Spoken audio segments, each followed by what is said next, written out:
Police బందోబస్తు నడుమ సోనం వాంగ్చుక్ని బలవంతంగా ఆసుపత్రికి తరలించడం జరిగింది. సోనం వాంగ్చుక్ని ఆసుపత్రికి తరలించడంతో ఇప్పుడు అభిజిత్ డిబ్కే ఆమరణ దీక్షకై కూర్చున్నాడు. 20 రోజులుగా నిరాహార దీక్ష చేస్తుంటే వారితో ప్రభుత్వం ఏమాత్రం సంప్రదింపులు జరపలేదు. అసలు ఆ దీక్షను పట్టించుకున్న దాఖలానే లేదు.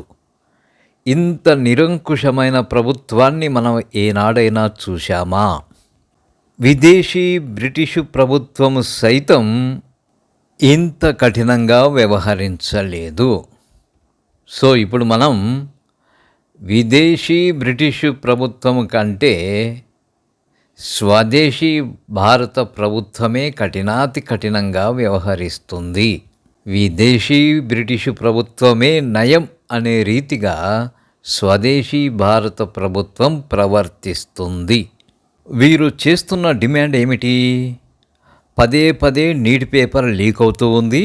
మోరల్ రెస్పాన్సిబిలిటీ తీసుకొని ధర్మేంద్ర ప్రధాన్ విద్యాశాఖ మంత్రి రాజీనామా చేయమంటున్నారు.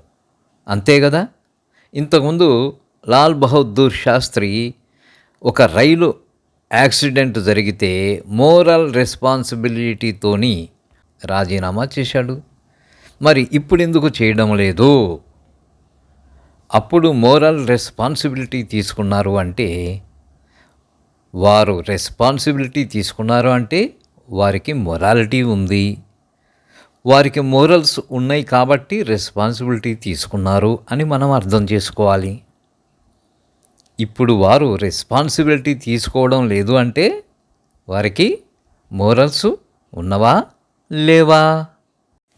ఇక నీట్ లాంటి ప్రెస్టీజియస్ పేపరే లీక్ అవుతుంటే ఆ లీక్ ద్వారా లబ్ధి పొందిన డాక్టర్లు రేపొద్దున ఎలాంటి డాక్టర్లు అవుతారు?